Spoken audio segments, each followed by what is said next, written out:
सतनाम वाहिगुरु साहिब जी। गौड़ी कबीर जी। जब हम एको एक कर जानिया, तब लोग काहे दुख मानिया। हम अपतः अपनी पत खोई, हमरे खोज परो मत कोई। रहाओ हम मंदे मंदे मन माही, सांझ पात काहूँ स्यों नाही। पत अपत ताकी नहीं लाज, तब जानोगे जब उगरे गो पाज। कहो कबीर पत हर परवान, सर्ब त्याग भज केवल राम। कहो कबीर पत हर परवान, सर्ब त्याग भज केवल राम। वाहिगुरु जी का खालसा, वाहिगुरु जी की फतेह। कबीर जी का यह शब्द गुरु ग्रंथ साहिब जी के 324 नंबर पन्ने के उपर गौड़ी राग दे विच ये तीजा शब्द है। आओ विचार दे नाल जुड़न का यतन करिए जी। जदों जदों भी किते भी कोई इनकलाबी पुरुष पैदा होया, हमेशा ही परंपरावादी समाज के लोगों ने हमेशा उसका विरोध किया है। जदों जदों भी किसी भी समय समाज का विकास हमेशा क्रांतिकारी ते इनकलाबी लोगों के कारण होंदा है। जे वो इनकलाबी लोग, क्रांतिकारी लोग समाज विच पैदा ना होण तां कदे भी समाज तरक्की नहीं कर सकता।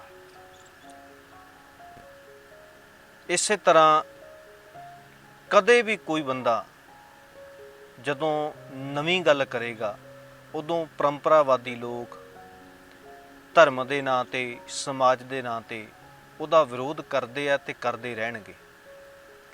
इन्हां ही समयां दे विच कबीर जी ने भी अपने हालात उदों दे बयान कीते आ।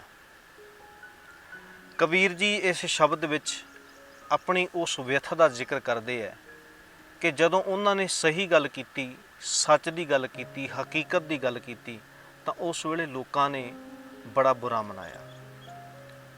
क्योंकि परंपरावादी लोग जिहड़े ने वो डरे हुए हुंदे ने, सहमे हुंदे ने, लालची हुंदे ने, स्वार्थी हुंदे ने। वो हमेशा ही ये सोचते हैं कि जे किते कोई क्रांति पैदा हो गई, साडा रोज़गार बंद हो जाना, साडी सानू कमी आ जानी आ। उन्हां दे धंधे दे उपर जदों भी सट वजदी है तो नवीं गल करन वाले दी हमेशा विरोध करते हैं। ये केवल धर्म की दुनिया विच ही नहीं हुंदा, समाज दे विच आम तौर ते भी असीं वेखदे हां, उदों हमेशा हुंदा है। पिंड दे विच अनेकां लोग जिहड़े अपने पुराने रीति रिवाज करदे होण ते जदों कदे भी कोई बंदा नवीं सोच लैके पिंड च आवेगा तां पिंड दे लोकां ने सब तो पहलां उहदा मजाक बनाउणा है, विरोध करना है, उन्होंने चुप कराउण दा यतन करना।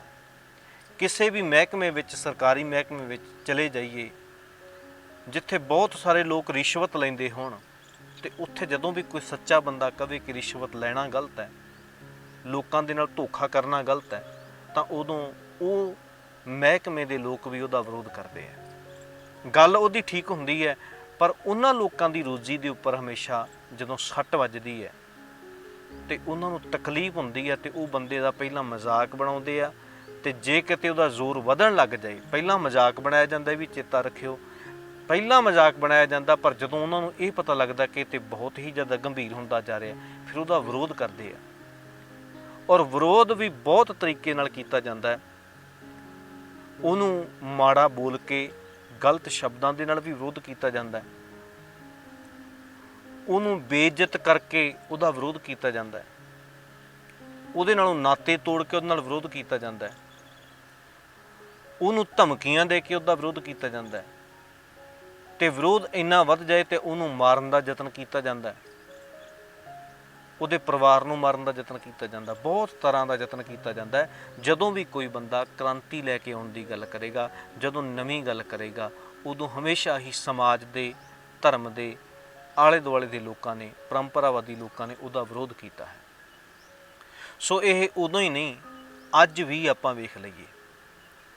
ਕਬੀਰ ਜੀ ਕਹਿਣ ਲੱਗੇ, ਗੌੜੀ ਕਬੀਰ ਜੀ, ਜਬ ਹਮ ਏਕੋ ਏਕ ਕਰ ਜਾਣਿਆ, ਕਹਿਣ ਲੱਗੇ ਜਦੋਂ ਮੈਂ ਇੱਕ ਹੀ ਸਾਰੇ ਪਾਸੇ ਜਾਣ ਲਿਆ, ਇੱਕੋ ਹੀ ਸਾਰਿਆਂ ਦੇ ਵਿੱਚ ਜਾਣ ਲਿਆ। ਕਿਉਂਕਿ ਸਮਾਜ ਦੇ ਜਿਹੜੇ ਧਰਮ ਦੇ ਠੇਕੇਦਾਰ ਸੀ ਉਹ ਕਹਿੰਦੇ ਸੀ ਨਹੀਂ, ਉਹ ਜਿਹੜਾ ਇੱਕ ਹੈ ਨਾ, ਉਸ ਇਸ ਕੁਦਰਤ ਨਾਲੋਂ ਕਿਤੇ ਹੋਰ ਹੈ, ਸਾਡੇ ਤੋਂ ਵਿਛੜਿਆ ਹੋਇਆ ਹੈ, ਸਾਡੇ ਤੋਂ ਕਿਤੇ ਦੂਰ ਹੈ। ਜਦੋਂ ਦੂਰ ਹੈ ਉਦੋਂ ਦੂਰ ਕਹਿ ਕੇ ਉਹਦੇ ਨਾਂ 'ਤੇ ਧੰਦਾ ਚੱਲ ਸਕਦਾ ਹੈ। ਉਹਦੇ ਨਾਂ 'ਤੇ ਕਿਵੇਂ ਧੰਦਾ ਚਲਾਇਆ? ਪਹਿਲਾਂ ਇਹ ਕਿਹਾ ਕਿ ਉਹ ਜਿਹੜਾ ਰੱਬ ਹੈ, ਜਿਹੜਾ ਪਰਮਾਤਮਾ ਹੈ, ਜਿਹੜਾ ਪੈਦਾ ਕਰਨ ਵਾਲਾ ਹੈ, ਉਹ ਇਸ ਕੁਦਰਤ ਨਾਲੋਂ ਕਿਤੇ ਦੂਰ ਹੈ, ਤੇ ਦੂਰ ਹੋਵੇਗਾ ਤਾਂ ਉਹਨੂੰ ਮਿਲਣ ਦੀ ਤਾਂਘ ਪੈਦਾ ਕਰਨੀ ਹੈ। ਤੇ ਮਿਲੇਗਾ ਕਿਵੇਂ? ਉਹ ਆ ਕੇ ਦਰਸ਼ਨ ਦੇਗਾ। ਦਰਸ਼ਨ ਕਿਵੇਂ ਦੇਗਾ? ਜਿਵੇਂ ਜਿਵੇਂ ਅਸੀਂ ਰਾਹ ਦੱਸਾਂਗੇ, ਇੱਦਾਂ ਇੱਦਾਂ ਤੁਸੀਂ ਕੰਮ ਕਰੋਗੇ, ਇਹ ਧਰਮ ਦੇ ਆਹ ਕੰਮ ਕਰੋਗੇ। ਕਿਸੇ ਨੇ ਕਿਹਾ ਨਮਾਜ਼ਾਂ ਪੜ੍ਹ ਕੇ, ਰੋਜ਼ੇ ਰੱਖ ਕੇ ਫਿਰ ਕਿਤੇ ਉਹਨੇ ਖੁਸ਼ ਹੋ ਜਾਣਾ। ਕਿਸੇ ਨੇ ਕਿਹਾ ਕਿ ਬਹੁਤ ਸਾਰੇ ਯੋਗ ਦੇ ਸਾਧਨ ਕਰਕੇ ਫਿਰ ਉਹਨੇ ਖੁਸ਼ ਹੋਣਾ, ਫਿਰ ਦਰਸ਼ਨ ਦੇਣੇ ਆ। ਕਿਸੇ ਨੇ ਕਿਹਾ ਕਿ ਉਹਦੀ ਪੂਜਾ ਆਰਤੀ ਵਗੈਰਾ ਆਦਿਕ ਕਰਕੇ ਉਹਨੇ ਖੁਸ਼ ਹੋ ਜਾਣਾ। ਕਿਸੇ ਨੇ ਕਿਹਾ ਬਹੁਤ ਸਾਰੇ ਪਾਠ ਕਰਕੇ ਉਹਨੇ ਖੁਸ਼ ਹੋ ਜਾਣਾ। ਬਹੁਤ ਸਾਰੇ ਕਰਮਕਾਂਡ ਕਰਕੇ ਕਿਹਾ ਉਹ ਜਿਹੜਾ ਦੁਨੀਆ ਤੋਂ ਵੱਖ ਰੱਬ ਹੈ ਨਾ, ਕਿਤੇ ਜਿਹੜਾ ਸਰਮੋਰ ਆ ਜਿਹਨੇ ਬਣਾਇਆ, ਉਹਦੇ ਦੀਦਾਰ ਕਰਨੇ ਤਾਂ ਉਹਨੂੰ ਆਹ ਕੰਮ ਕਰਨੇ ਪੈਣਗੇ।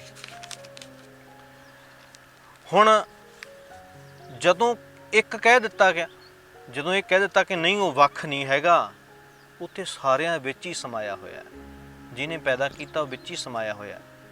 ਤੇ ਉਦੋਂ ਫਿਰ ਧੰਦਾ ਚੌਪਟ ਹੋ ਜਾਂਦਾ, ਕਿਉਂਕਿ ਜਿਹੜਾ ਸਾਹਮਣੇ ਦਿਖੇਗਾ, ਜਿਹੜਾ ਵਿੱਚ ਦਿਖੇਗਾ, ਜਿਹੜਾ ਇਹ ਕਹਿ ਦਿੱਤਾ ਕਹੋ ਕਬੀਰ ਹਮ ਰਾਮ ਕੀ ਅੰਸ਼, ਕਬੀਰ ਜੀ ਨੇ ਜਦੋਂ ਕਿਹਾ ਕਿ ਮੈਂ ਰਾਮ ਦੀ ਅੰਸ਼ ਹੀ ਹਾਂ ਭਾਈ, ਰਾਮ ਮੇਰੇ ਵਿੱਚ ਹੀ ਹੈ, ਮੈਂ ਰਾਮ ਕਬੀਰਾ ਏਕ ਪਏ ਹੈ, ਰਾਮ ਤੇ ਕਬੀਰ ਇੱਕ ਹੋ ਗਏ ਆ। ਜਦੋਂ ਇੱਕ ਕਹਿ ਦਿੱਤਾ ਫਿਰ ਉਹਦੇ 'ਚ ਜਿਹੜਾ ਧੰਦਾ ਹੈ ਉਹ ਕਿਵੇਂ ਚੱਲੇਗਾ? ਜਦੋਂ ਕਬੀਰ ਜੀ ਨੇ ਸੱਚ ਸਾਹਮਣੇ ਦੱਸ ਦਿੱਤਾ, ਭਾਈ ਇਹ ਕੋਈ ਰੱਬ ਵਾਲੀ ਕੋਈ ਗੱਲ ਨਹੀਂ ਹੈਗੀ, ਲੱਭਣ ਵਾਲੀ ਕੋਈ ਗੱਲ ਨਹੀਂ ਹੈਗੀ, ਰੱਬ ਜਿਹੜਾ ਪਰਮਾਤਮਾ, ਜਿਹੜਾ ਪਰਮੇਸ਼ਰ ਜੀ ਨੂੰ ਕਹਿੰਦੇ ਆ, ਉਹ ਸਾਡੇ ਵਿੱਚ ਹੀ ਸਮਾਇਆ ਹੈ, ਤੇ ਉਹਨੂੰ ਲੱਭਣ ਵਾਸਤੇ ਕੋਈ ਕਾਰਜ ਕਰਨ ਦੀ ਇੱਦਾਂ ਲੋੜ ਨਹੀਂ, ਨਾ ਪਾਠ ਕਰਨ ਦੀ ਲੋੜ ਹੈ, ਨਾ ਹੋਮ ਯੱਗ ਕਰਨ ਦੀ ਲੋੜ ਹੈ, ਨਾ ਮੰਤਰ ਉਚਾਰਨ ਦੀ ਲੋੜ ਹੈ, ਨਾ ਯੋਗ ਦੇ ਸਾਧਨ ਕਰਨ ਦੀ ਲੋੜ ਹੈ, ਨਾ ਕੋਈ ਨਮਾਜ਼ਾਂ ਕਰਨ ਦੀ ਲੋੜ ਹੈ। ਉਹਨੂੰ ਪਾਉਣ ਲਈ ਇੱਦਾਂ ਦਾ ਕੁਛ ਵੀ ਕਰਨ ਦੀ ਲੋੜ ਨਹੀਂ, ਉਹ ਤਾਂ ਸਾਡੇ ਵਿੱਚ ਹੀ ਸਮਾਇਆ ਹੋਇਆ।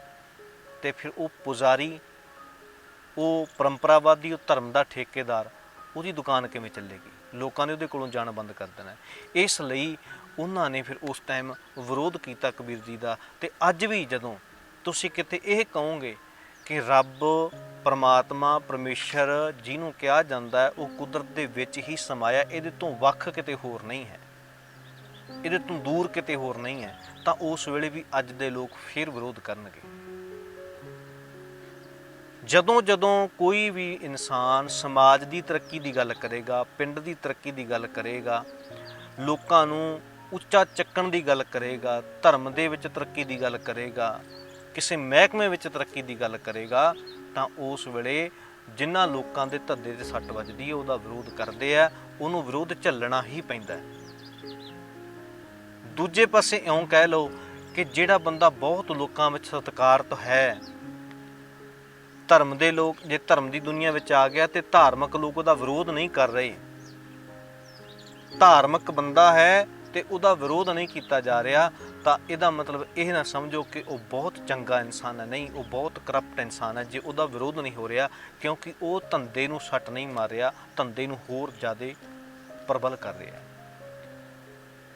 ਇੱਕ ਮਹਿਕਮਾ ਹੋਵੇ, ਚਾਹੇ ਪੁਲਿਸ ਦੀ ਮਹਿਕਮੇ ਦੀ ਗੱਲ ਕਰ ਲਈਏ, ਜਦੋਂ ਕਿਸੇ ਮਹਿਕਮੇ ਵਿੱਚ ਸਾਰੇ ਕਰਪਟ ਲੋਕ ਹੈ ਤੇ ਉਹ ਕਰਪਟ ਲੋਕਾਂ ਦੇ ਵਿੱਚ ਜਦੋਂ ਕੋਈ ਹੋਰ ਵੀ ਜ਼ਿਆਦਾ ਬੰਦਾ ਆਪਣੇ ਆਪ ਨੂੰ ਸਖਤ ਕਹਾਉਂਦਾ ਹੋਵੇਗਾ ਭਾਵੇਂ, ਪਰ ਜੇ ਉਹਦਾ ਵਿਰੋਧ ਨਹੀਂ ਨਾ ਕਰ ਰਹੇ ਲੋਕ, ਇਹਦਾ ਮਤਲਬ ਇਹ ਹੈ ਕਿ ਉਹ ਵੀ ਕਰਪਟ ਹੈ, ਉਹ ਵੀ ਕਰਪਟ ਹੈ, ਕਿਉਂਕਿ ਉਹ ਧੰਦੇ ਨੂੰ ਸੱਟ ਨਹੀਂ ਮਾਰਿਆ, ਰਿਸ਼ਵਤ ਲੈਣ ਤੋਂ ਮਨਾ ਨਹੀਂ ਕਰ ਰਿਹਾ। ਉਹ ਲੋਕਾਂ ਤੇ ਸਖਤਾਈ ਤੇ ਭਾਵੇਂ ਕਿੰਨੀ ਕਰਦਾ ਹੋਵੇ, ਚੋਰਾਂ ਨੂੰ ਪਕੜਦਾ ਹੋਵੇ, ਤਸਕਰਾਂ ਨੂੰ ਫੜਦਾ ਹੋਵੇ, ਜ਼ਾਲਮਾਂ ਨੂੰ ਚੱਕਦਾ ਹੋਵੇ, ਉਹ ਇੰਨਾ ਬਾਹਰੋਂ ਤਾਂ ਦਿਖਦਾ ਹੈਗਾ ਕਿ ਬੜਾ ਸਖਤ ਹੈ, ਪਰ ਬਾਹਰ ਰਿਸ਼ਵਤ ਲੈ ਕੇ ਛੱਡਦਾ ਹੋਏਗਾ, ਕਿਉਂਕਿ ਇਹਦੇ ਨਾਲ ਦੂਜਿਆਂ ਨੂੰ ਖਾਣ ਨੂੰ ਵੱਧ ਮਿਲਦਾ ਹੈ। ਇਸੇ ਤਰ੍ਹਾਂ ਧਰਮ ਦੀ ਦੁਨੀਆ ਦੇ ਵਿੱਚ ਵੀ ਜਦੋਂ ਕੋਈ ਬੰਦਾ ਬੜਾ ਗਿਆਨੀ ਅਖਵਾਉਂਦਾ ਹੋਵੇ, ਬਹੁਤ ਮਹਾਨ ਬੁਲਾਰਾ ਅਖਵਾਉਂਦਾ ਹੋਵੇ, ਵੱਡਾ ਰਾਈਟਰ ਅਖਵਾਉਂਦਾ ਹੋਵੇ, ਪਰ ਉਹਦਾ ਵਿਰੋਧ ਨਹੀਂ ਹੋ ਰਿਹਾ, ਤਾਂ ਇਹਦਾ ਮਤਲਬ ਉਹ ਧੰਦੇ ਨੂੰ ਹੋਰ ਵੀ ਜ਼ਿਆਦਾ ਅੱਗੇ ਲੈ ਕੇ ਜਾ ਰਿਹਾ, ਉਹਦਾ ਫਾਇਦਾ ਲੋਕਾਂ ਨੂੰ ਹੋਵੇਗਾ। ਉਹਦਾ ਧਰਮ ਦੀ ਦੁਨੀਆ ਦੇ ਵਿੱਚ ਜਿਹੜੇ ਧਰਮ ਦੇ ਠੇਕੇਦਾਰ ਹੈ, ਪੁਜਾਰੀ ਹੈ, ਉਹਦਾ ਫਾਇਦਾ ਚੱਕਦੇ ਆ, ਉਹਦੇ ਨਾਲ ਧੰਦਾ ਹੋਰ ਜ਼ਿਆਦਾ ਮਜ਼ਬੂਤ ਹੁੰਦਾ ਹੈ, ਇਸ ਲਈ ਉਹਦਾ ਵਿਰੋਧ ਨਹੀਂ ਹੁੰਦਾ, ਉਹਦੀ ਵਾਹ ਵਾਹ ਜੈ ਜੈਕਾਰ ਹੀ ਲੋਕ ਕਰਦੇ ਆ। ਹੁਣ ਕਬੀਰ ਜੀ ਕਹਿਣ ਨੂੰ ਅਸੀਂ ਕਹਿੰਦੇ ਕਬੀਰ ਇੱਕ ਭਗਤ ਨੇ। ਸਾਡੇ ਅਕਸਰ ਲੋਕ ਕਹਿੰਦੇ ਨੇ ਕਬੀਰ ਜੀ ਭਗਤ ਨੇ, ਰੱਬ ਨਾਲ ਮਿਲੇ ਹੋਏ ਨੇ, ਰੱਬੀ ਬੰਦੇ ਨੇ, ਪਰ ਇੱਥੇ ਸਾਰੇ ਧਾਰਮਿਕ ਬੰਦੇ ਉਹਨਾਂ ਦਾ ਵਿਰੋਧ ਕਰਨ ਵਾਸਤੇ ਖੜੇ ਆ। ਕਦੇ ਉਹਨਾਂ ਨੂੰ ਦਰਿਆ ਵਿੱਚ ਸਿੱਟਣ, ਨਦੀ ਵਿੱਚ ਸਿੱਟਣ ਦੀ ਗੱਲ ਆਉਂਦੀ ਆ, ਕਦੇ ਉਹਨਾਂ ਨੂੰ ਅੱਗ ਲਾ ਕੇ ਸੜਨ ਦੀ ਗੱਲ ਆਉਂਦੀ ਹੈ, ਚਾਹੇ ਉਹਨਾਂ ਨੂੰ ਹਾਥੀ ਅੱਗੇ ਸਿੱਟਣ ਦੀ ਗੱਲ ਆਉਂਦੀ ਹੈ। ਹਰ ਪਾਸੇ ਉਹਨਾਂ ਦਾ ਵਿਰੋਧ ਹੋ ਰਿਹਾ ਹੈ, ਉਹਨਾਂ ਦੀਆਂ ਸ਼ਿਕਾਇਤਾਂ ਹੋ ਰਹੀਆਂ। ਤਾਂ ਇਹਦਾ ਮਤਲਬ ਹੈ ਕਿ ਉਹ ਧਰਮ ਦੇ ਧੰਦੇ ਨੂੰ ਪੱਕਾ ਨਹੀਂ ਸੀ ਕਰ ਰਹੇ, ਧਰਮ ਦੇ ਧੰਦੇ 'ਤੇ ਉਹਨਾਂ ਦੀ ਗੱਲ ਨਾਲ ਚੋਟ ਹੋ ਰਹੀ ਸੀ। ਇਸ ਲਈ ਕਬੀਰ ਜੀ ਕਹਿਣ ਲੱਗੇ, ਜਬ ਹਮ ਏਕੋ ਏਕ ਕਰ ਜਾਣੇ ਆ। ਜਦੋਂ ਮੈਂ ਇਹ ਦੱਸ ਦਿੱਤਾ ਕਿ ਨਹੀਂ, ਰੱਬ ਕਿਤੇ ਹੋਰ ਨਹੀਂ, ਮੈਨੂੰ ਸਮਝ ਆ ਗਈ ਇਸ ਗੱਲ ਦੀ, ਜਿਹਨੂੰ ਤੁਸੀਂ ਰੱਬ ਕਹਿੰਦੇ ਹੋ, ਜਿਹਨੂੰ ਤੁਸੀਂ ਪ੍ਰਮਾਤਮਾ ਕਹਿੰਦੇ ਹੋ, ਜਿਹਨੂੰ ਕਹਿੰਦੇ ਹੋ ਸਰਵੋਪਰੀ ਕਹਿੰਦੇ ਹੋ, ਜਿਹਨੂੰ ਸਾਰੇ ਪਾਸੇ ਉਹ ਜਿਹੜਾ ਸਰਮੋਰ ਹੈ, ਜਿਹਨੇ ਸੰਸਾਰ ਪੈਦਾ ਕੀਤਾ, ਉਹ ਵੱਖ ਨਹੀਂ ਗਾ ਸੰਸਾਰ ਤੋਂ, ਸੰਸਾਰ ਦੇ ਵਿੱਚ ਹੀ ਹੈ। ਵੱਖ ਉਹਨੂੰ ਮਿਲਣ ਵਾਸਤੇ ਕੁਛ ਵੀ ਧਾਰਮਿਕ ਕਰਮ ਕਰਨ ਦੀ ਲੋੜ ਨਹੀਂ ਹੈ। ਇੱਥੇ ਮੈਂ ਛੋਟੀ ਜਿਹੀ ਗੱਲ ਸਾਡੇ ਸਿੱਖ ਇਤਿਹਾਸ ਨਾਲ ਸੰਬੰਧਿਤ ਵੀ ਕਰ ਲਵਾਂ।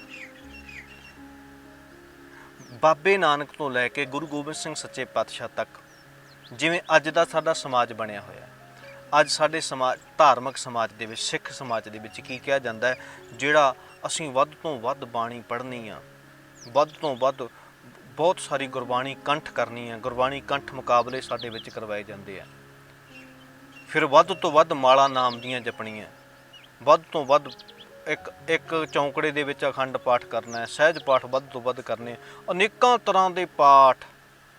ਫਿਰ ਉਸ ਤੋਂ ਬਾਅਦ ਲੰਗਰ ਬਹੁਤ ਤਰ੍ਹਾਂ ਦੇ, ਗੁਰੂ ਨੇ ਖੁਸ਼ ਹੋ ਜਾਣਾ, ਦਸਵੰਧ ਦੇ ਨਾਂ 'ਤੇ, ਲੰਗਰ ਦੇ ਨਾਂ 'ਤੇ, ਪਾਠਾਂ ਦੇ ਨਾਮ 'ਤੇ, ਲੜੀਆਂ ਦੇ ਨਾਮ 'ਤੇ, ਅਨੇਕਾਂ ਤਰ੍ਹਾਂ ਦੇ ਕਰਮ ਜਿਹੜੇ ਬੰਦਾ ਕਰਦਾ ਹੋਵੇ, ਕਿਹਾ ਜਾਂਦਾ ਇਹ ਬਹੁਤ ਵੱਡਾ ਮਹਾਨ ਧਰਮੀ ਪੁਰਖ ਹੈ, ਬਹੁਤ ਮਹਾਨ ਧਰਮੀ ਪੁਰਖ ਕਿਹਾ ਜਾਂਦਾ ਹੈ। ਹੁਣ ਅਸੀਂ ਜਾਈਏ ਗੁਰੂ ਨਾਨਕ ਸਾਹਿਬ ਤੋਂ ਗੁਰੂ ਗੋਬਿੰਦ ਸਿੰਘ ਤੱਕ, ਸਾਡੇ ਵਿੱਚ ਸਰਮੋਰ ਹੈ ਕਿ ਜਿਹੜਾ ਵੱਧ ਤੋਂ ਵੱਧ ਪਾਠ ਕਰਦਾ ਹੋਵੇ। ਤੇ ਜਦੋਂ ਅਸੀਂ ਗੁਰੂ ਨਾਨਕ ਸਾਹਿਬ ਤੋਂ ਲੈ ਕੇ ਗੁਰੂ ਅਰਜਨ ਸਾਹਿਬ ਤੱਕ 1469 ਤੋਂ 1604 ਈਸਵੀ ਤੱਕ ਦਾ ਜਿਹੜਾ ਟਾਈਮ ਹੈ, 1604 ਈਸਵੀ ਤੱਕ ਗੁਰੂ ਨਾਨਕ ਸਾਹਿਬ ਤੋਂ ਲੈ ਕੇ ਇੱਕ ਵੀ ਗੁਰੂ ਗ੍ਰੰਥ ਸਾਹਿਬ ਮੌਜੂਦ ਨਹੀਂ ਹੈ, ਇੱਕ ਵੀ ਗ੍ਰੰਥ ਨਹੀਂ ਹੈ। ਜਦੋਂ ਇੱਕ ਵੀ ਗ੍ਰੰਥ ਨਹੀਂ ਹੈ, ਉਸ ਤੋਂ ਬਾਅਦ ਜੇ ਦੇਖਾਂਗੇ 1604 ਵਿੱਚ ਪਹਿਲਾ ਗ੍ਰੰਥ ਜਿਹੜਾ ਹੈ ਉਹ ਆਦਿ ਗ੍ਰੰਥ ਪ੍ਰਕਾਸ਼ ਕੀਤਾ, ਲਿਖਾਇਆ ਗਿਆ, ਸਾਰੀ ਬਾਣੀ ਇਕੱਤਰ ਕੀਤੀ ਗਈ। ਉਸ ਤੋਂ ਬਾਅਦ 6ਵੇਂ ਪਾਤਸ਼ਾਹ ਤੋਂ ਵੇਲੇ ਤੋਂ ਹੀ ਉਹ ਜਿਹੜਾ ਗ੍ਰੰਥ ਹੈ ਉਹ ਧੀਰਮਲ ਦੇ ਕਬਜ਼ੇ ਵਿੱਚ ਚਲਾ ਜਾਂਦਾ ਹੈ। ਹੁਣ ਉਸ ਤੋਂ ਬਾਅਦ 7ਵੇਂ ਪਾਤਸ਼ਾਹ ਆ ਗਏ, 8ਵੇਂ ਆ ਗਏ, 9ਵੇਂ ਆ ਗਏ, 10ਵੇਂ ਆ ਗਏ, ਤੇ ਇਤਿਹਾਸਕਾਰਾਂ ਨੇ ਜਿਵੇਂ ਲਿਖਿਆ ਉਹਦੇ ਮੁਤਾਬਕ ਆਪਾਂ ਗੱਲ ਕਰਦੇ ਹਾਂ ਕਿ 1707 ਦੇ ਵਿੱਚ, ਜਾਂ ਕਹਿ ਲਈਏ 6 ਦੇ ਵਿੱਚ, ਫਿਰ ਗੁਰੂ ਗੋਬਿੰਦ ਸਿੰਘ ਨੇ ਕਹਿੰਦੇ ਕਿ ਜੇ ਬਾਣੀ ਅੰਕਿਤ ਕੀਤੀ ਹੈ ਗੁਰੂ ਤੇਗ ਬਹਾਦਰ ਸਾਹਿਬ ਦੀ, ਤਾਂ ਉਹਦੇ ਲਈ ਜਦੋਂ ਗ੍ਰੰਥ ਧੀਰਮਲ ਤੋਂ ਲੈਣ ਜਾਂਦੇ ਆ ਤਾਂ ਉਹ ਅੱਗੋਂ ਜਵਾਬ ਦੇ ਦਿੰਦਾ ਹੈ ਕਿ ਮੈਂ ਗ੍ਰੰਥ ਨਹੀਂ ਦੇਵਾਂਗਾ। ਯਾਨੀ ਉਦੋਂ ਪਹਿਲਾਂ ਧੀਰਮਲ ਦੇ ਕੋਲੇ ਉਹ ਆਦਿ ਗ੍ਰੰਥ ਜਿਹੜਾ ਹੈਗਾ, ਤੇ ਉਹਦੇ ਵਿੱਚ ਬਾਣੀ ਜੇ ਦਰਜ ਕਰਨੀ ਹੈ ਤਾਂ ਇਹਦਾ ਮਤਲਬ ਹੋਰ ਗ੍ਰੰਥ ਸਿੱਖਾਂ ਕੋਲੇ ਕਿੰਨੇ ਕੁ ਹੋਣਗੇ। ਹੋਰ ਗ੍ਰੰਥਾਂ ਦੀ ਕਿਤੇ ਗੱਲ ਵੀ ਨਹੀਂ ਆਉਂਦੀ। ਯਾਨੀ 1706 ਤੱਕ ਕਿੰਨੇ ਕੁ ਗ੍ਰੰਥ ਹੈ ਗੁਰੂ ਪਾਤਸ਼ਾਹ ਦੇ ਕੋਲੇ ਉਸ ਵੇਲੇ? ਇੱਕ ਕਹਿ ਲਈਏ, ਦੋ ਕਹਿ ਲਈਏ, 2-4 ਹੋ ਵੀ ਸਕਦੇ ਆ। ਹੁਣ ਜਦੋਂ ਇੰਨੇ ਗ੍ਰੰਥ ਨਹੀਂ ਹੈਗੇ ਤਾਂ ਉਦੋਂ ਕਿੰਨੇ ਕੁ ਅਖੰਡ ਪਾਠ ਹੁੰਦੇ ਹੋਣਗੇ, ਉਦੋਂ ਕਿੰਨੇ ਕੁ ਇਸ ਤਰ੍ਹਾਂ ਦੇ ਪਾਠ ਹੁੰਦੇ ਹੋਣਗੇ ਜਿਹਦੇ ਨਾਲ ਅਸੀਂ ਅੱਜ ਕਾਰਜ ਕਰਦੇ ਹਾਂ। ਅੱਜ ਜਦੋਂ ਕੋਈ ਕਿਸੇ ਦੀ ਮੌਤ ਹੋਵੇ ਉਦੋਂ ਵੀ ਅਸੀਂ ਅਖੰਡ ਪਾਠ ਸਹਿਜ ਪਾਠ ਕਰਕੇ ਅਸੀਂ ਕਹਿੰਦੇ ਪੂਰੀ ਬਾਣੀ ਪੜ੍ਹ ਕੇ ਫਿਰ ਹੀ ਇਹਨੇ ਅੱਗੇ ਰੱਬ ਦੇ ਅੱਗੇ ਪ੍ਰਵਾਨ ਹੋ ਜਾਣਾ। ਇਸ ਤਰ੍ਹਾਂ ਦੇ ਪਾਠ, ਇਸ ਤਰ੍ਹਾਂ ਦੀਆਂ ਵਿਧੀਆਂ, ਇਹ ਜਿਹੜਾ ਧੰਦਾ ਅੱਜ ਬਣ ਚੁੱਕਿਆ ਹੈ। ਬਹੁਤ ਸਾਰੇ ਇਹਨਾਂ ਪਾਠਾਂ ਵਿੱਚੋਂ ਪਾਠੀ ਆਪਣਾ ਰੋਜ਼ਗਾਰ ਚਲਾ ਰਹੇ ਹੈ। ਬਹੁਤ ਸਾਰੇ ਕਥਾਕਾਰ ਇਹਦੀ ਕਥਾ ਕਰ ਕਰਕੇ ਆਪਣਾ ਰੋਜ਼ਗਾਰ ਚਲਾ ਰਹੇ ਹੈ। ਬਹੁਤ ਸਾਰੇ ਰਾਗੀ ਕੀਰਤਨ ਦੇ ਨਾਂ 'ਤੇ, ਕਿਉਂਕਿ ਜੇ ਕਿਤੇ ਵਿਆਹ ਦਾ ਕਾਰਜ ਹੈ ਕੀਰਤਨ ਹੋਣਾ ਚਾਹੀਦਾ, ਜੇ ਕਿਤੇ ਕਿਸੇ ਦੀ ਮੌਤ ਹੋਈ ਹੈ ਤਾਂ ਕੀਰਤਨ ਹੋਣਾ ਚਾਹੀਦਾ, ਕੋਈ ਗੁਰਪੁਰਬ ਆ ਗਿਆ ਕੀਰਤਨ ਹੋਣਾ ਚਾਹੀਦਾ, ਕਿਸੇ ਦੇ ਘਰ 'ਚ ਕੋਈ ਕਾਰਜ ਹੈ ਕੀਰਤਨ ਹੋਣਾ ਚਾਹੀਦਾ। ਤੇ ਬਹੁਤ ਸਾਰੇ ਕੀਰਤਨੀ ਆਪਣਾ ਰੋਜ਼ਗਾਰ ਚਲਾ ਰਹੇ ਆ। ਬਹੁਤ ਸਾਰੇ ਪ੍ਰਬੰਧਕ ਗੋਲਕਾਂ ਰੱਖ ਕੇ ਆਪਣਾ ਘਰ ਚਲਾ ਰਹੇ ਆ ਗੁਰਦੁਆਰਿਆਂ ਦੇ ਵਿੱਚ। ਬਹੁਤ ਸਾਰੇ ਲੰਗਰ ਦੇ ਨਾਂ ਤੇ ਲਾਂਗਰੀ ਬਣ ਕੇ ਆਪਣਾ ਘਰ ਚਲਾ ਰਹੇ, ਧੰਦਾ ਚਲਾ ਰਹੇ ਆ। ਹੁਣ ਇੰਨਾ ਜਿਹੜਾ ਸਾਰਾ ਸਿਸਟਮ ਫੈਲਿਆ ਹੋਇਆ ਹੈ, ਕਿੰਨੇ EMPLOYE ਗੁਰਦੁਆਰਿਆਂ ਵਿੱਚ ਕੰਮ ਕਰ ਰਹੇ ਤੇ ਆਪਣਾ ਧੰਦਾ ਚਲਾ ਰਹੇ ਆ। ਕਿ ਗੁਰੂ ਪਾਤਸ਼ਾਹ ਵੇਲੇ ਜਦੋਂ ਗੁਰੂ ਗ੍ਰੰਥ ਸਾਹਿਬ ਇੱਕ ਜਾਂ ਦੋ ਸਰੂਪ ਮੰਨ ਲਓ ਵੀ ਹੋਣਗੇ ਤਾਂ ਉਦੋਂ ਕਿੰਨੇ ਕੁ ਪਾਠ ਇਦਾਂ ਦੇ ਹੁੰਦੇ ਹੋਣਗੇ। ਉਦੋਂ ਇਦਾਂ ਦੇ ਇੱਕ ਆਨੰਦ ਕਾਰਜ ਵੀ ਜੇ ਕਹਿ ਲਈਏ, ਇੱਕ ਸਿੱਖ ਬੈਠਾ ਹੈ ਅਫਗਾਨਿਸਤਾਨ ਦੇ ਵਿੱਚ, ਕਿਉਂਕਿ ਉਧਰ ਵੀ ਸਿੱਖੀ ਹੈ। ਇੱਕ ਸਿੱਖ ਪਾਕਿਸਤਾਨ ਜਿਹੜਾ ਅੱਜ ਦਾ, ਉਹਦੇ ਵਿੱਚ ਮੰਨ ਲਓ ਲਾਹੌਰ ਵਿੱਚ ਬੈਠਾ ਹੈ, ਕੋਈ ਕਿਤੇ ਮੁਲਤਾਨ ਵਿੱਚ ਬੈਠਾ ਹੈ, ਤੇ ਇੱਕ ਸਿੱਖ ਕਿਤੇ ਉੜੀਸਾ ਦੇ ਵਿੱਚ ਬੈਠਾ ਹੋਏਗਾ, ਇੱਕ ਸਿੱਖ ਕਿਤੇ ਮੱਧ ਪ੍ਰਦੇਸ਼ ਵਿੱਚ ਬੈਠਾ ਹੋਏਗਾ, ਇੱਕ ਸਿੱਖ ਕਿਤੇ ਅੱਜ ਦੇ ਵੇਲੇ ਅਰੁਣਾਚਲ ਪ੍ਰਦੇਸ਼, ਢਾਕਾ ਦੇ ਵਿੱਚ, ਬੰਗਲਾਦੇਸ਼ ਵਿੱਚ, ਸ਼੍ਰੀਲੰਕਾ ਵਿੱਚ ਬੈਠਾ ਹੋਏਗਾ। ਥਾਂ ਥਾਂ 'ਤੇ ਜਿਹੜੇ ਸਿੱਖ ਬੈਠੇ ਆ, ਜਦੋਂ ਗ੍ਰੰਥ ਨਹੀਂ ਹੈ ਤੇ ਉਦੋਂ ਆਨੰਦ ਕਾਰਜ ਕਿਵੇਂ ਕਰਦੇ ਹੋਣਗੇ। ਯਾਨੀ ਜਿਹੜਾ ਸਿਸਟਮ ਅੱਜ ਦਾ ਹੈ ਇਹ ਤੇ ਨਹੀਂ ਹੋਵੇਗਾ, ਹੋਰ ਦੂਜਾ ਕੋਈ ਵੀ ਹੋਵੇ, ਆਹ ਤਾਂ ਹੋ ਨਹੀਂ ਸਕਦਾ, ਕਿਉਂਕਿ ਜੇ ਗ੍ਰੰਥ ਇੱਕ ਆ ਤੇ ਹਰ ਥਾਂ 'ਤੇ ਸਾਰੇ ਕਾਰਜ ਨਹੀਂ ਹੋ ਰਹੇ। ਯਾਨੀ ਧਰਮ ਦਾ ਧੰਦਾ ਉਸ ਵੇਲੇ ਨਹੀਂ ਚੱਲ ਰਿਹਾ।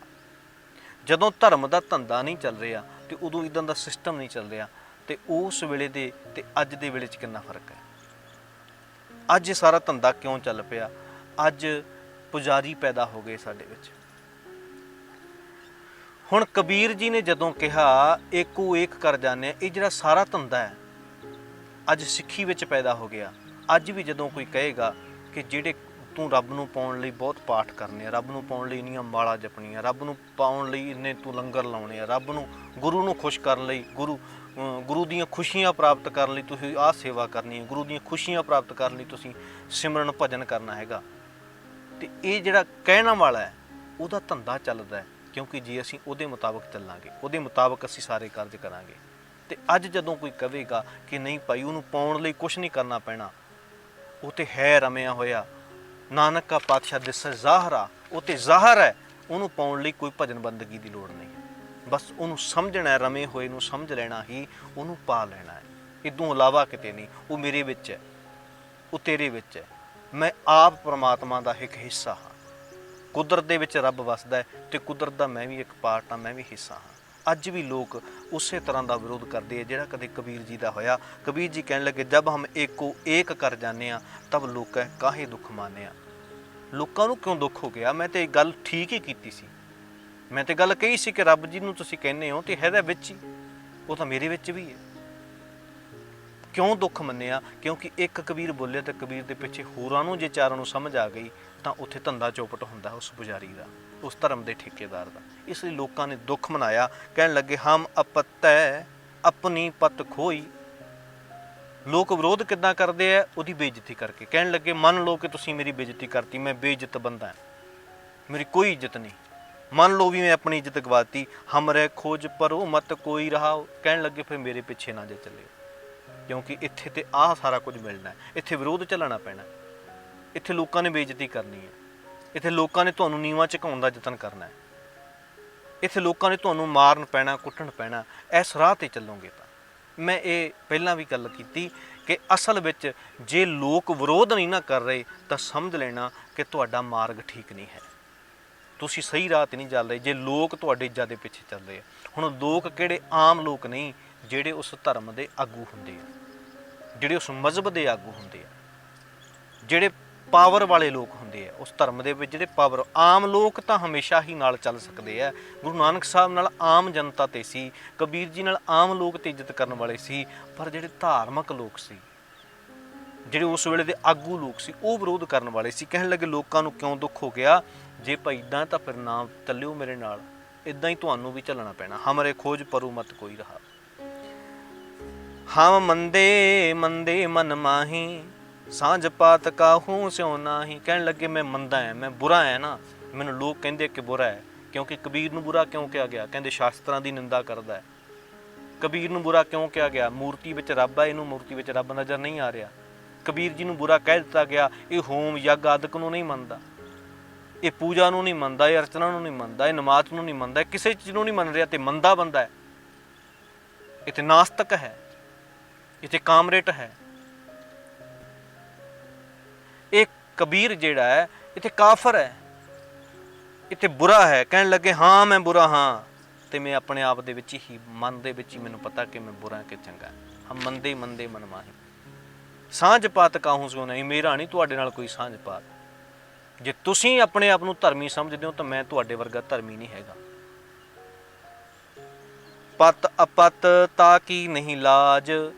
ਕਹਿਣ ਲੱਗੇ ਹੁਣ ਮੈਨੂੰ ਪਰ ਤੁਸੀਂ ਮੇਰੀ ਬੇਇੱਜ਼ਤੀ ਕਰੋ ਚਾਹੇ ਮੇਰੀ ਇੱਜ਼ਤ ਕਰੋ, ਮੈਨੂੰ ਤੁਹਾਡੇ ਨਾਲ ਕੋਈ ਮਤਲਬ ਨਹੀਂ, ਕਿਉਂਕਿ ਮੈਨੂੰ ਸੱਚ ਦਾ ਪਤਾ ਲੱਗ ਗਿਆ, ਮੈਨੂੰ ਹਕੀਕਤ ਦਾ ਪਤਾ ਲੱਗ ਗਿਆ। ਇਸ ਲਈ ਪਤ ਅਪਤ, ਬੇਇੱਜ਼ਤੀ ਤੇ ਇੱਜ਼ਤ ਦੇ ਨਾਲ ਮੈਨੂੰ ਨਹੀਂ ਫਰਕ ਪੈਂਦਾ। ਗੁਰੂ ਰਾਮਦਾਸ ਜੀ ਵੀ ਕੀ ਕਹਿੰਦੇ ਆ, ਹਮ ਲੋਗਨ ਕੀ ਚਤੁਰਾਈ ਉਪਮਾ ਤੇ ਬੈਸੰਤਰ ਜਾਰ। ਕਹਿਣ ਲੱਗੇ ਅਬ ਹਮ ਚਲੀ ਠਾਕੁਰ ਪਹਿਹਾਰ। ਹੁਣ ਜਦੋਂ ਮੈਂ ਰਮੇ ਹੋਏ ਦੇ ਅੱਗੇ ਹਾਰ ਗਿਆ ਨਾ, ਲੋਗਨ ਕੀ ਚਤੁਰਾਈ ਉਪਮਾ ਤੇ ਬਸੰਤਰ ਜਾ, ਲੋਕਾਂ ਦੀ ਚਤੁਰਾਈਆਂ, ਲੋਕਾਂ ਮੇਰੀ ਉਪਮਾ ਕਰਨ, ਵਡੇਈ ਕਰਨ, ਕੁਛ ਵੀ ਕਹਿਣ, ਉਹਨਾਂ ਨੂੰ ਤਾਂ ਮੈਂ ਅੱਗ ਵਿੱਚ ਹੀ ਸਾੜਦਾ, ਲੋਕਾਂ ਦੀ ਨਹੀਂ ਮੈਨੂੰ ਪਰਵਾਹ। ਕਹਿਣ ਲੱਗੇ ਪਤ ਅਪਤ ਤਾਕੀ ਨਹੀਂ ਲਾਜ, ਮੈਨੂੰ ਕੋਈ ਸ਼ਰਮ ਨਹੀਂ ਲੋਕਾਂ ਦੀ। ਤਬ ਜਾਣੋਗੇ ਜਬ ਉਗਰੈ ਗੋਪਾਜ। ਕਹਿਣ ਲੱਗੇ ਪਤਾ ਉਦੋਂ ਲੱਗੇਗਾ ਜਦੋਂ ਪਾਜ ਉਗੜ ਗਿਆ, ਜਦੋਂ ਸੱਚ ਲੋਕਾਂ ਦੇ ਸਾਹਮਣੇ ਆ ਗਿਆ, ਫਿਰ ਤੁਹਾਨੂੰ ਪਤਾ ਲੱਗਣਾ। ਵਿਰੋਧ ਅੱਜ ਜਿੰਨਾ ਤੁਸੀਂ ਮਰਜ਼ੀ ਕਰ ਲਓ, ਗਲੈਲੀਓ ਵਰਗੇ ਦਾ ਵਿਰੋਧ ਕੀਤਾ ਗਿਆ, ਇਸ ਹੱਦ ਤੱਕ ਕੀਤਾ ਗਿਆ ਕਿ ਜ਼ਹਿਰ ਦਾ ਪਿਆਲਾ ਦੇ ਕੇ ਉਹਨੂੰ ਮਾਰ ਦਿੱਤਾ ਗਿਆ। ਗਲੈਲੀਓ ਨੇ ਮਾਫੀ ਮੰਗ ਲਈ, ਹੋਰਾਂ ਨੇ ਜ਼ਹਿਰ ਦੇ ਪਿਆਲੇ ਵੀ ਪੀਤੇ ਆ। ਲੋਕਾਂ ਨੇ ਸੱਚ ਬੋਲਣ ਵਾਲਿਆਂ ਦਾ ਖਾਤਮਾ ਕਰਨ ਦਾ ਯਤਨ ਕੀਤਾ, ਉਹਨਾਂ ਨੂੰ ਉਹ ਤਸ਼ੱਦਦ ਝੱਲਣਾ ਪਿਆ। ਪਰ ਅੱਜ ਉਹ ਗਲੈਲੀਓ ਭਾਵੇਂ ਉਸ ਵੇਲੇ ਉਹ ਤੋਂ ਮਾਫੀ ਮੰਗਵਾ ਲਈ ਸੀ, ਅੱਜ ਦੁਨੀਆ ਨੂੰ ਪਤਾ ਲੱਗ ਗਿਆ, ਫਿਰ ਉਹਨਾਂ ਨੂੰ ਕਹਿਣਾ ਪਿਆ ਕਿ ਹਾਂ ਤੂੰ ਠੀਕ ਹੀ ਕਹਿੰਦਾ ਸੀ ਕਿ ਧਰਤੀ ਗੋਲ ਹੈ, ਇਹ ਚਪਟੀ ਨਹੀਂ ਹੈ। ਉਹ ਗਲੈਲੀਓ ਅੱਜ ਸੱਚ ਹੈ।